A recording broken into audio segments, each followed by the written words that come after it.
আর আমিও বলি যে ওর যদি এক বাপের বেটা হয় ও আগে ইস্তফাটা দিয়ে দিক না। ওর বাপকে, এটা তো ওর ভাইপো। একটা ডিএনএ টেস্ট করেনি মা ছেলে কিনা। কোনো জমি নেই, দাদুর জমি আছে ছিল নাকি ওইটা? ওটা তো বালি ওই চুন সুরকির একটা দোকান ছিল, সে মালিকটা রাতারাতি হাফিস হয়ে গেল, জায়গাটা ওরা দখল করলো। মৃত্যুদণ্ড দেওয়া উচিত ওকে, এত লোকের ক্ষতি করে। টেস্ট করে দেখা উচিত যে ও একসময় ড্রাগ অ্যাডিক্ট কি ছিল কিনা। একে অন্যের কাদা ছোড়াছুড়ি করছে, আমরা তো মিউট স্পেক্টেটর, আমরা দেখবো কোনো ড্রাগ খায় কিনা। আপনার আর ওর দেখবেন আগে ওর অ্যাটিটিউডটা, এই যে বক্তব্য অনেকে বলছে ও গরম গরম কথা বলছে, বিশাল কি হচ্ছে ও, দেখে ওর হয়তো ছেলে তো, ও যেমন ওর দলের লোকগুলো তো সেরকম।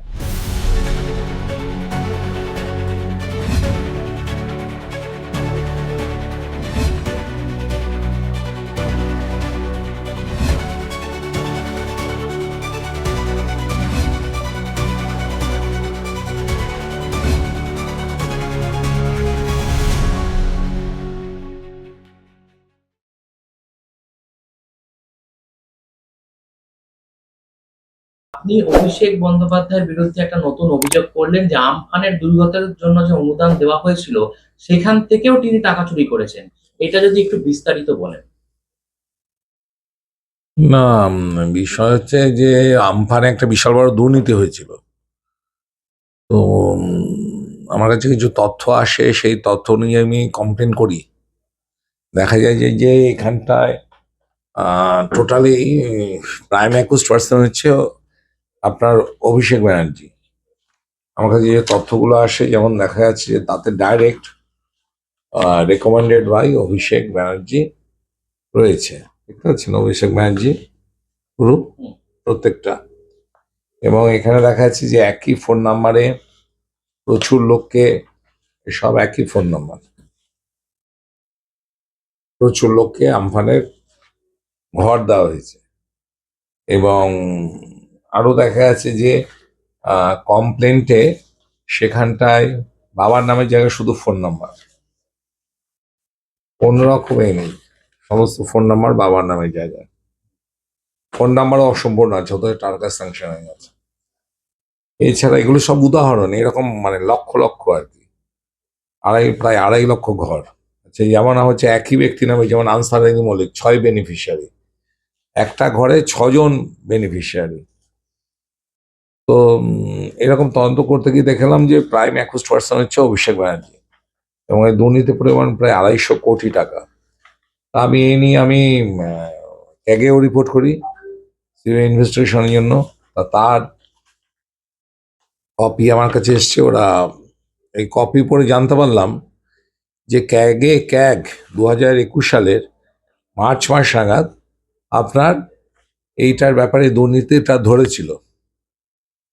কিন্তু এটা হচ্ছে সিনিয়র ডেপুটি অ্যাকাউন্ট্যান্ট জেনারেলের এই চিঠি।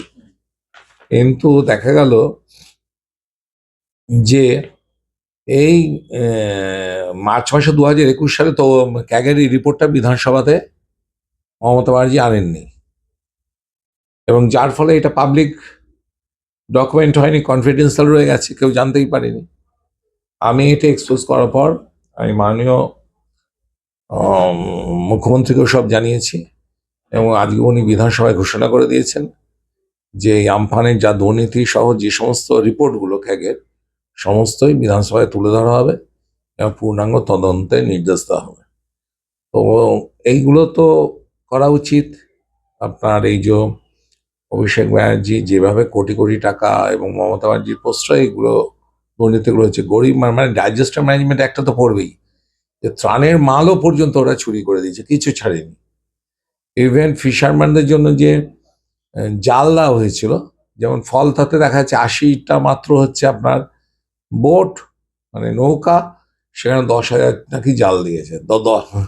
তো এইভাবেই এরা দুর্নীতিগুলো করেছে। আর অ্যাকচুয়ালি দুর্নীতি তো আগেরকার দিনে মিডিয়া কি করতো, মিডিয়া দুর্নীতি খুঁজে বার করতো, আর সেইটা পরে নিউজ মানে ইনভেস্টিগেশন হতো। এখনকার দিনে মিডিয়ারা তো কোনো তদন্তকারী সংস্থার দুর্নীতি খুঁড়ে বার করলে তারপর সেটা খবর হয়। ন্যাচারালি তদন্তকারী সংস্থাগুলো যদি দুর্নীতি না খুঁজতে চায়, তাহলে কি করে হবে? মমতা ব্যানার্জি তো সমস্ত তদন্তকারী সংস্থাগুলোকে নিষ্ক্রিয় করে রেখেছিল। তা আমি এই খুঁজে বার করলাম এই দুর্নীতিটা, এবং তাই নিয়ে আমি সিবিআই ইনভেস্টিগেশন চেয়েছিলাম, এবং তার ফলে যে সাবজেক্ট টু সিবিআই ইনভেস্টিগেশন এখান থেকে ক্যাগের থেকে এই চিঠিখানা এলো যে তারা 2021 সালে মার্চ মাসে তার পুরো রিপোর্ট দিয়ে দিয়েছিল এই করাপশনে। কিন্তু মমতা ব্যানার্জি বিধানসভায় প্লেস করতে দেয়নি, কারণ তাহলে তার ভাইপো বাহিনী ধরা পড়তো। আপনি যে জালের কথা বলছেন সেই জালে তো এখন নিজেরাই পেঁচিয়ে যাচ্ছেন, কারণ শুভেন্দু অধিকারী মহাশয় ইতিমধ্যে এটাও জানিয়েছেন যে 21শে জুলাইয়ের যে কমিশন তৈরি হয়েছিল সেখানে যারা নিহতদের পরিবারের জন্য যে অনুদান দেওয়া হয়েছিল সেটাও তাদের কাছে পুরোপুরি গিয়ে পৌঁছায়নি। এ বিষয়ে কি বলবেন?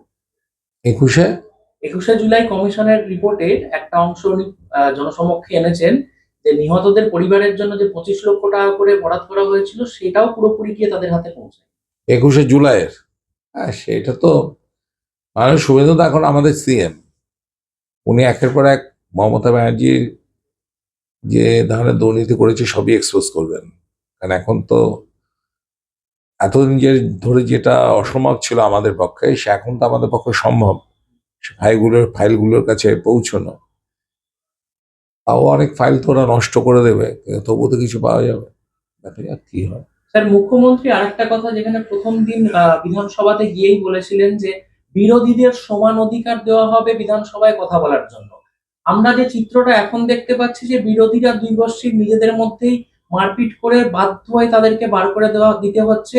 আর মুখ্যমন্ত্রী বলছেন যে এরকম অসভ্যতা আমি বিধানসভায় আগে কখনো দেখিনি। এরা কি ক্ষমতার অপব্যবহার করার একটা অভ্যাস হয়ে দাঁড়িয়েছে এদের? তাদের তৃণমূলের। তৃণমূল এখন ক্ষমতা কথা অ্যাকচুয়ালি অসুস্থ, মানে এরা হচ্ছে অসুস্থ লোক।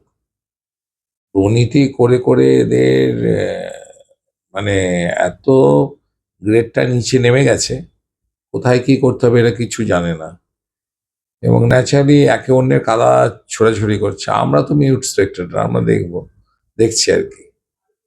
আর এই বিধানসভাতে ভাঙচুর তো মমতা ব্যানার্জি করিয়েছিলেন। বিধানসভা অসভ্যতা আমি তো নতুন নয়। দেখা যাক কি হয়, এদের কাদা ছড়িয়ে কবে মানে স্টপ হয়। হ্যাঁ, সম্প্রতি আমরা দেখলাম অভিষেক ব্যানার্জির আমতলার যে অবৈধ অফিস সেটা ভেঙে দেওয়া হলো। তিনি বিপরীতে বলছেন পুরোটাই বিজেপির চক্রান্ত, উর্দিধারীদের চুরি। তার ওখান থেকে ল্যাপটপ, কম্পিউটারের স্ক্রিন, টিভি ইত্যাদি নাকি ট্রাঙ্কে করে নিয়ে যাওয়া হয়েছে। সত্যি ঘটনাটা কি যদি একটু বলেন? ওর বিরুদ্ধে কমপ্লেন করেছি তো, আমরা এফআইআর করেছি ওই মিথ্যা কথা বলার জন্য, এবং এই সমস্ত কথা বলার জন্য ডিফামেশন কেস করা হবে, লিগাল নোটিশও পাঠানো হবে। ওখানে কোনো বিজেপি লোককে মানে ঝান্ডা বা নাকি লোকেরা বই ওর ভাঙচুর করেছে দেখাতে পারবে কেউ বিজেপির ঝান্ডা নিয়ে রয়েছে? ও তো সব জায়গায় বলে ওনাকে এক বাপের বেটা, তো এক বাপের বেটা ভিডিও ছবি প্রকাশ করুক। আর যে গেরুয়া মানে মাস্ক পরে, এখন কি বিজেপি কি আপনার বিরোধী দল আছে নাকি যে ওর বাহিনীর অত্যাচারে মুখ ঢাকবে? এটা ওরই দলের লোক একটা গেরুয়া ডাকার করেছে, আরেকজনকে তো ধরা হলো যে ওখানটা, সে হচ্ছে ওর অফিসে যে একজন থাকতো হাইবা রাখন, তারই ভাই পঞ্চায়েতের সদস্য তৃণমূলে। এখানে তো তৃণমূলের সব অবৈধ পঞ্চায়েত, কারণ কোনোটাই আর কি ইলেকশন হয়নি যেভাবে লোকসভার ভোটটা করেছিল আর কি। তো এটা ওই যে ছেলেটা একটা হাতুড়ি নিয়ে বাথরুমে একটা প্লাস্টিকের দরজা ভাঙছিল, ওটা ওরই লোক আমি নিশ্চিত। আর এত লোক ছিল যারা, সবই তো জনগণ। কোথায় বিজেপি ঝান্ডাওয়ালা কাকে রয়েছে? তার মধ্যে আমাদেরকে ডেকেছিল, আমাদের যিনি আইসি আছেন, বিডিও আছেন, গিয়েছিলাম উইটনেস হিসাবে। এতে তো কিছু নেই, প্রশাসন যদি বলে থাকবে না, ওকে বললে ও থাকবে। এখন ও যে বলছিল এটা অবৈধ, কখনই নেই। দক্ষিণ 24 জেলা পরিষদ, ওরই জেলা পরিষদ, অবৈধ জেলা পরিষদ বলতে পারে ও। এখন দেখি কত বড় বুকের দম আছে যে জেলা পরিষদের ভোট তো করতে দেয়নি, তাহলে অবৈধ। সে অবৈধ জেলা পরিষদেরই থেকেই এখান থেকে ওকে ডেপুটি ডিএলআরও আমাদের নোটিফিকেশন করেছিল, নোটিশ দিয়েছিল ওর বাপকে। এটা তো ওর জমি নয়, ওর এত টেনশন কিসে, এটা তো ওর বাপের জমি। তার উপরে নামে কেন, যেটা 2014 সালে ও পদত্যাগ করেছিল নিজেকে দুর্নীতি থেকে বাঁচানোর জন্য, মাকে আর বাবাকে দায়িত্ব দিয়ে। তো সেইটা রাতারাতি বেকারি পুড়িয়ে বিল্ডিংটা করে, তার কোনো পারমিশন ছিল না। ওই পারমিশনের কবে কি সব তথ্য আছে বলে দক্ষিণ চব্বিশ জেলা পরিষদ থেকে তিনবার নিয়েছে তার কপি, এবং সেখানে ওরা হাজির হয়নি। তো ও বলছে নাকি ওরা লোক পাঠিয়েছিল, তো লোকের পাঠিয়েছিল তার প্রুফ দেখা, এবং এই হাইকোর্টের অর্ডারে পরিষ্কার রয়েছে সেখানেও ওকে যে ওয়েস্ট বেঙ্গল যে আমাদের পঞ্চায়েত অ্যাক্ট আছে 1973 এবং ওয়েস্ট বেঙ্গল বিল্ডিং রুলস আছে, পঞ্চায়েত বিল্ডিং রুল, সেখানে 2004-এর, তাতে পরিষ্কার তো রয়েছেই যে G+3 মানে 6.5 মিটারের উপরে কোনো বিল্ডিং করতে গেলে জেলা পরিষদের পারমিশন লাগবে। এবার প্রশাসনকে বলেছি যা যা রয়েছে, ওকে বলেছে সব ডকুমেন্টস নিয়ে সামনে 31শে জুলাইয়ের আগেই যে কোনো একটা ডেট হবে, সেদিনই হয়ে যাবে। আরও বলছে সুপ্রিম কোর্ট যাবে, যা ওর যেখানটায় রয়েছে আর কি, রিপোর্টও রয়েছে যে কোনো পারমিশন নেই ওর কাছে, দেখাতে পারে। এটা হাইকোর্টেরই কপি। তো ওখানটা আবার ও বলেছে লুটপাট করে নিচ্ছে বলে হাইকোর্ট গেছে, যে বাচ্চা ছেলের মতো। সিভিল ম্যাটারে তাও হাইকোর্ট ওখানটায় হাইকোর্ট বলেছে এটা তো ক্রিমিনাল ম্যাটার, আপনি কেন কমপ্লেন করেননি থানায় গিয়ে? করুক না, থানায় তো কমপ্লেন করতে হবে, তো শুধু বললে হবে আমাকে মেরেছে, আমাকে থানায় স্পিড পোস্টে পাঠিয়ে দিক না, সেগুলো কিছু করেনি কেন? ও যে বলবে বিজেপি সরকার, ওর সরকারের মতো কোনো কমপ্লেন নেয় না, তো স্পিড পোস্টে পাঠিয়ে দিই। মিথ্যুকের মিথ্যাবাদী সন্তান মিথ্যাবাদী হয়, অফিসিয়াল ওর যে পিসি তার মতনই তো মিথ্যাবাদী হবে আর কি। 21-এর মঞ্চে আমরা দেখলাম অভিষেক বন্দ্যোপাধ্যায় বলেছেন যে গদ্দাররা ওই শিবিরে গেছে, মানে ঋতব্রত বন্দ্যোপাধ্যায়ের শিবিরে। সেখানে তাদেরকে বলছেন তাদেরকে খালি বিসি বলবেন, বিসি মানে বালিশ চাটা। এর সাথে এটাও যোগ করলেন যে বিসির আবার অনেক কিছু মানে হয়। একজন সর্বভারতীয় সভাপতি নিজেকে যিনি বলে আসছেন এতদিন, তার কি এরকম ভাষা হওয়া উচিত? দেখুন, ও হচ্ছে ওর পিসির মতনই আর কি সাইকো। আপনার ওর অ্যাটিটিউড গুলো দেখবেন, ওর কেমন ড্রাগ অ্যাডিক্ট। আমি জানি না, আমার এমএসডব্লিউ যখন পড়তাম আমি খুব অনেক স্টাডি করেছিলাম ড্রাগের উপরে। তোর অ্যাটিটিউড গুলো আমার মনে হয় যে একটা ড্রাগ অ্যাডিক্টের মতো লাগে। আমি জানি না ও ওই সমস্ত মারিজুয়ানা কোকেন ফোকেন খেত কিনা। সুস্থ মস্তিষ্ক নেই, মানে সেন্ট্রাল নার্ভাস সিস্টেম ড্যামেজ হয় তো, এবং তারা সাইকোই হয় পরবর্তীকালে। ওকে টেস্ট করে দেখাতে হবে অ্যাকচুয়ালি, যে ব্লাড টেস্ট করে বা অন্য আদার যা যা টেস্ট আছে ডাক্তাররা ভালো বলতে পারবেন। টেস্ট করে দেখা উচিত যে ও একসময় ড্রাগ অ্যাডিক্ট কি ছিল কিনা, এখনো ড্রাগ খায় কিনা। আপনার আর ওর দেখবেন আগে ওর অ্যাটিটিউডটাই যে বক্তব্য, অনেকে বলছে ও গরম গরম কথা বলছে, বিশাল কি হচ্ছে ও, দেখে ওর হয়তো ছেলে তো, ও যেমন ওর দলের লোকগুলো তো সেরকম। তো আমার তো মনে হলো পুরো বক্তব্য শুনে যে ইলেকশনে 4th মের আগে ওর বক্তব্য শুনেছি, সেটা হচ্ছে সেই লন্ড্রি থেকে আসা ইস্ত্রি দেওয়া ভাঁজ করা একটা জামা কাপড়ের মতো। আর এবারে বক্তব্যটা দেখলাম যে বর্ষাতে সেতিয়ে যাওয়া কাপড়ের মতো ঝুলে রয়েছে, কোনো টান নেই। তো ভেজা পাপড়ের মতো ওকে লাগছে দেখে। তো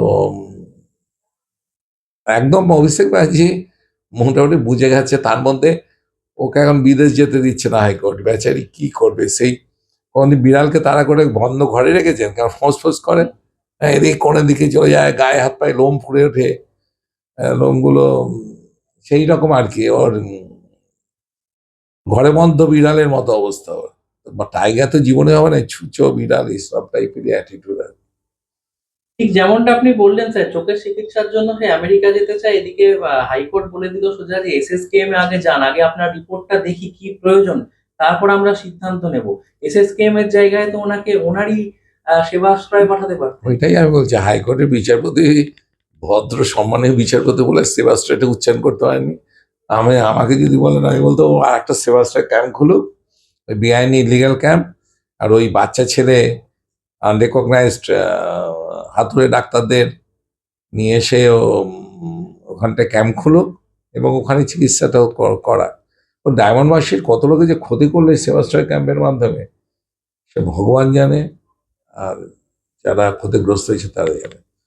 জেল, মৃত্যুদণ্ড দেওয়া উচিত ওকে, এত লোকের ক্ষতি করার জন্য।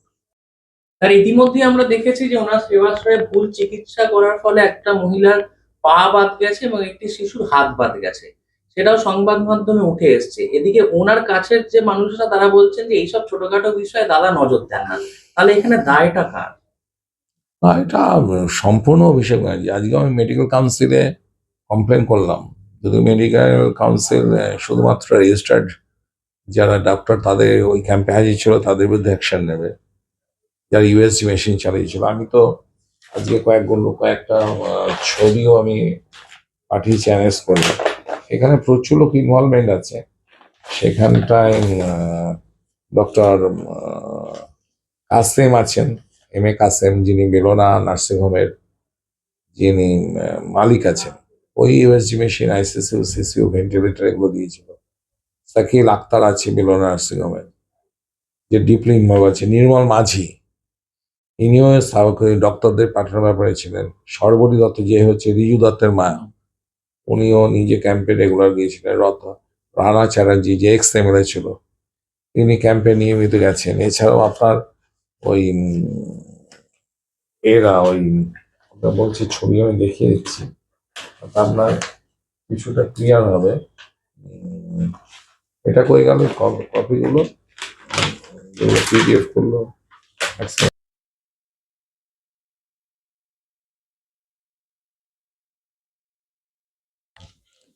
এই যেমন আপনি দেখুন যে এই যে পোর্টেবল ইউএসজি মেশিন আছে, এই পোর্টেবল ইউএসজি মেশিন চালছে ডক্টর বিবর্তন সাহা।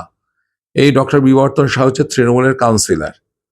তাহলে এই যে উনি একজন নিজের doctor, radiologist, portable USG machine চালাচ্ছে, মানে নিয়ম হচ্ছে পোর্টেবল ইউএসজি মেশিন পরিবহন করা নিষিদ্ধ।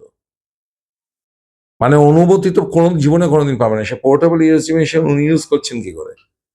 এবং এটা পিসিআর পিএনডিতে অ্যাক্টে পড়ে, কারণ এতে ভ্রূণের লিঙ্গ নির্ধারণ হয়। আপনি জানেন যে আমাদের সমাজে এখনো প্রচুর সাইকো আছে যারা 1 কোটি 2 কোটি টাকা খরচা করতে পারে যে কন্যা ভ্রূণ যাতে নেয়, কন্যা মেয়ে না, মহিলা সন্তান যাতে না। এই জন্যই তো এই আইনটা, পিসিআর পিএনডিটি অ্যাক্ট 1994। তো সেই আইন অনুযায়ী কন্যা ভ্রূণ মানে লিঙ্গ নির্ধারণ হচ্ছে কিনা সেবাশ্রমের মধ্যে আমরা বুঝবো কি করে? এই ডাক্তারকে ইমিডিয়েট অ্যারেস্ট করা উচিত। এছাড়াও আপনার প্রচুর সংখ্যক রয়েছে, এই যেমন আপনার এই রিজু দত্তের মা রয়েছেন, সর্বরী দত্ত, এটাতে। এবং আপনার এখানটায় ওই কাসেম, ডক্টর কাসেম আছেন বেলোনা নার্সিং হোমে, ঠিক আছে। এবং আছে সব আপনার এই নির্মল মাঝি, ডাক্তারদের সাপ্লাই দিয়েছেন। তো এবং প্রচুর ডকুমেন্টস আছে যেখানে কোনো প্রেসক্রিপশন নিয়ে কোনো ডাক্তারদের নেই।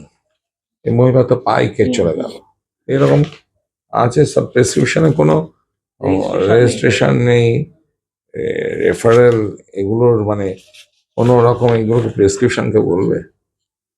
আর কি লিখছে কি না লিখছে, সই নেই, নাম নেই, এরকম সমস্ত ভুয়া কাজ কারবার হয়েছে সেবাশ্রয়কে কেন্দ্র করে। এটা বিষয়ে তো সিবিআই ইনভেস্টিগেশন করা উচিত, কারণ বিশাল বড় ব্যাপার।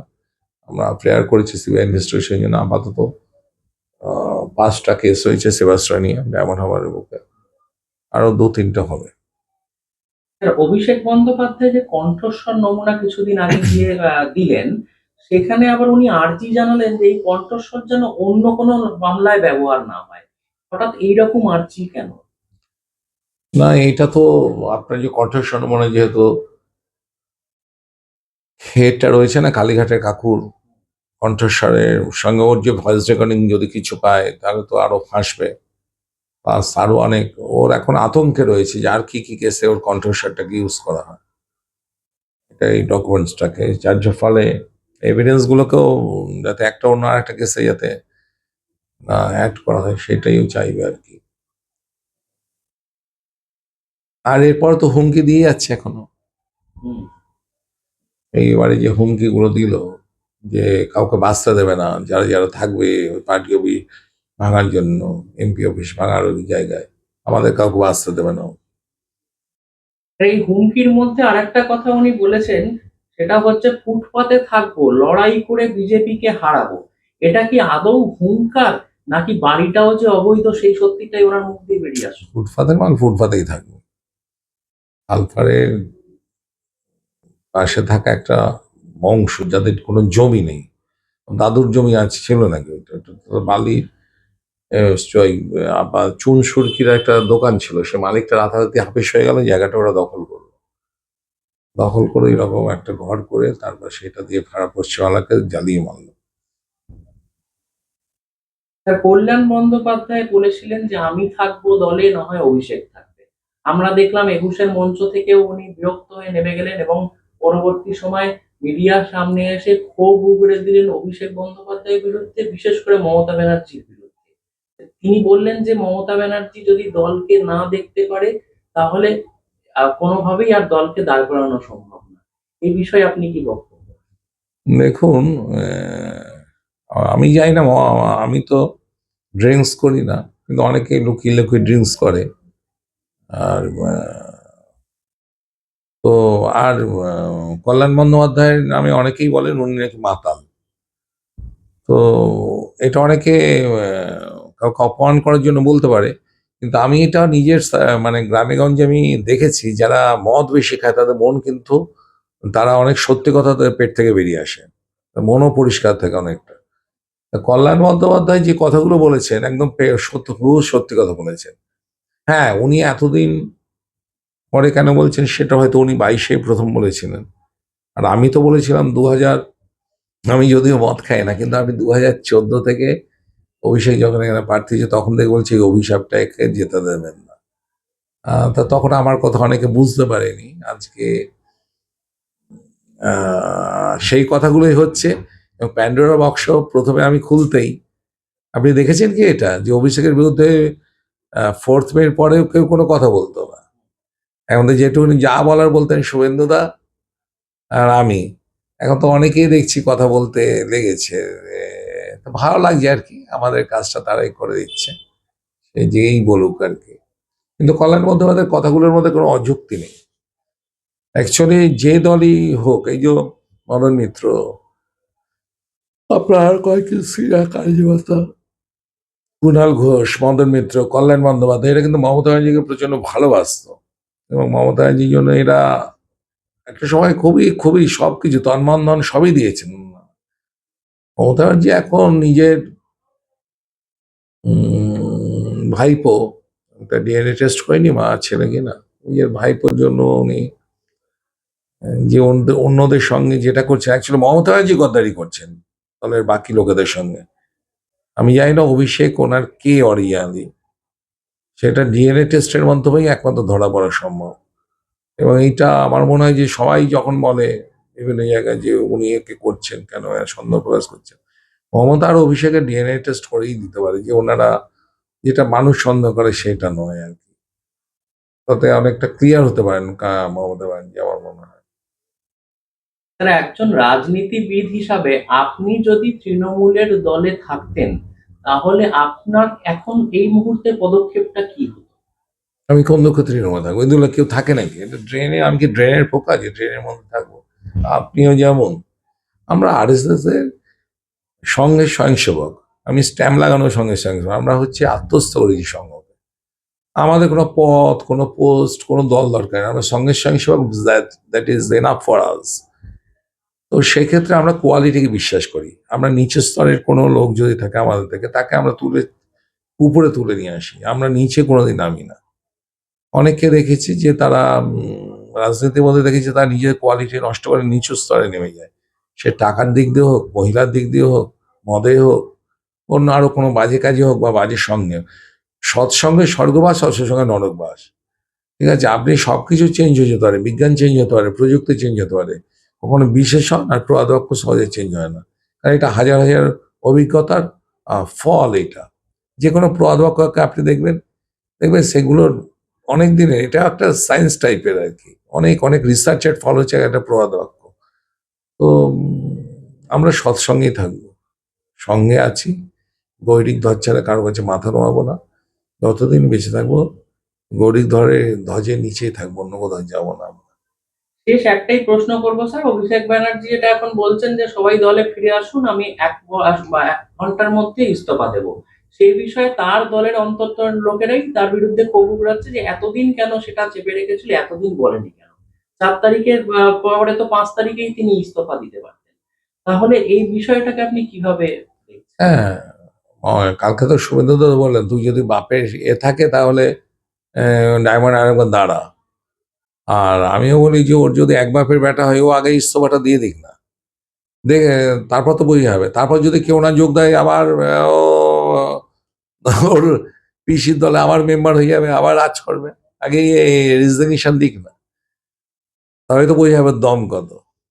অ্যাকচুয়ালি মিডিয়া টাইগার, আপনারা ছুঁচো একটাকে তার পিসির জোরে পয়সা, মানে অসৎ পয়সা, কয়লা পাচার, গরু পাচার টাকার জোরে আর মিডিয়ার জোরে এটা বাঘ বানিয়েছে। কিছু আছে বেলুন চুপসে গেছে সামান্য একটু, মানে পিন ফোটাতেই কিছু নাই। কারণ পাগলের মতো করছে, দেখছেন না? ওর পিসি বলে 400 কেস করছে, করলাম সবে আরো 18 খানা। আর ওর ভাইপো যে আমার এগেনস্ট 38 খানার মতো কেস দিয়েছিল, কোয়াশ করে এখনো যে 13 খানা। তার বদল বলে কিছু কিছু বলে না। ওর ভাইপো যে মেরে আমাদের পঙ্গু করে দিল, আমাদের মতো কত ছেলেকে পঙ্গু করে দিয়েছে, কত মায়ের কোল খালি হয়েছে, কত বাড়িঘর পুড়িয়ে দিয়েছে, কোনদিন বলছে? ও পার্টি অফিস ঘুরিয়ে প্রশাসন আজকে টাচ করেছে বলে এত বকছে। অমিত শাহ যখন আমাদের এখানে এসেছিলেন গত 11ই আগস্ট, শহীদ মিনারে মিটিং করেছিলেন আমাদের ধর্মতলাতে, তো সেই দিন রাত্রিবেলা আমাদের 12খানা পার্টি অফিস ভেঙে গুড়িয়ে দেয় জেসিবি নিয়ে। আপনি নিশ্চয়ই জানেন, বজবজে, নোদাখালীতে, বাওয়ালিতে, হ্যাঁ, ফলতায় 4খানা 5টা পার্টি অফিস আবার পুড়িয়েও দেয়। তো সেই বেলা কি সব তখন কোথায় ছিল এত সতীপানা? বদমাস একটা। স্যার, মগরাহাটে আমরা দেখতে পেয়েছি অভিষেক ব্যানার্জির যে ডান হাত এবং বাঁ হাত, সেই ডান হাত অলরেডি ঢুকেছে জেলে, জাহাঙ্গীর সবাই আমরা দেখেছি। কিন্তু আর একজন যিনি আছেন শামীম আহমেদ, তিনি কবে ধরা পড়বেন? না, শামীম আহমেদ মোল্লা কবে ধরা পড়বে সে তো প্রশাসন জানে। আর অভিষেক ব্যানার্জির অনেকগুলো অপারেশনাল অ্যাসেট ছিল, তার মধ্যে জাহাঙ্গীর ছিল, শামীম ছিল, আমাদের গৌতম অধিকারী ছিল, মেহবুব গায়েন ছিল, এরকম অনেকেই ছিল। শ্রীমন্ত বৈদ্য ছিল, সে মারা গেছে। গোপাল সাহা আছে এখনো, আরো অনেক আছে, প্রায় শতখানেক আছে। তো মেইন বেশি প্রকট ছিল হচ্ছে জাহাঙ্গীর আর শামীম। তো শামীম তো বিধায়ক হয়ে গেছে, তো ওকে দিলীপ মন্ডল অলরেডি অ্যারেস্ট হয়ে রয়েছে, সেও বিধায়ক। শামীমের বিরুদ্ধে আমি দুর্নীতির ফাইল খুঁজছিলাম, এমনি অত্যাচারের ফাইল তো অনেক আছেই। দুর্নীতির ফাইল খুঁজতে খুঁজতে আমার হাতে আমি আরটিআই দেখতে পেলাম যে ও কোনোদিন ওখানে উপস্থিত থাকতো না, এবং সেখানটায় এই ওমেন্স ইউনিভার্সিটির সঙ্গে একটা উল্টো পাল্টে, সেটা পরে এক্সপ্রেস করে এখন বলছি না, কিন্তু ওখানে কোনোদিন হাজির হতো না, অবৈধভাবে চাকরি পেয়েছিল, এবং বায়োমেট্রিক মেশিনটাকে ওখানে অন্য লোক রেখেছিল যাতে ও সে আঙুল ছাপ দেয়। পরে এটা যখন জানা হয়, বায়োমেট্রিক মেশিনটাকে নষ্ট করে দেয়। ফলে অ্যাটেন্ডেন্স রেজিস্টারে ও একদিন করে আসতো তার 10-12টা সিকিউরিটি নিয়ে, এবং সেখানে সিগনেচার করে দিয়ে চলে যেত। তো এটা আমি খবর পেয়ে আমি তখন আরটিআই করি, আরটিআই এর তথ্য আমার কাছে এসে গেছে। আরটিআই এর তথ্য আসার পর তাতে আমি দেখছি যে ও এখানটায় প্রেজেন্ট হয়নি, এবং এই যে সাইম আহমেদ মোল্লা পুরো অ্যাবসেন্ট। তো এরকম ভাবে ও জুন জুলাই সে মানে 1 বছর আমি পেয়েছি অলরেডি, সেখানে কোনোদিনই সামিম আহমেদ মোল্লা উপস্থিত ছিল না। অথচ ও প্রতি মাসে সেখান থেকে স্যালারি নিয়ে যেত, প্রত্যেক মাসে মোহাম্মদ সামিম আহমেদ মোল্লা পুরো নিয়ে গেছে, মাসের পর মাস।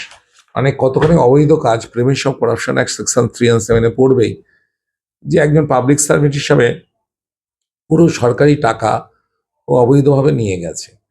এবং কয়েকজন মিলে ওখানে প্রশ্রয় দিয়েছে ওদেরকে, মানে তারা এটা আসলে ভয় পেত, যেহেতু অভিষেকের সঙ্গে যুক্ত আছে। এই পুরো বিষয়টাকে নিয়ে আমি আর কি কমপ্লেন জমা দিয়েছি, এবং আশা করব যে বিষয়টা নিয়ে তদন্ত হবে, এবং প্রিভেনশন অফ করাপশন অ্যাক্ট এবং চিটিং, পাবলিক মানি তছরূপ, এসবের জন্য ওর চাকরির তো যাবেই, এবং যা আইনত ব্যবস্থা ওর নিতে বাধ্য হবে, এবং অ্যারেস্টও হবে। এটা আমি মাননীয় সিএমকেও জানিয়েছি।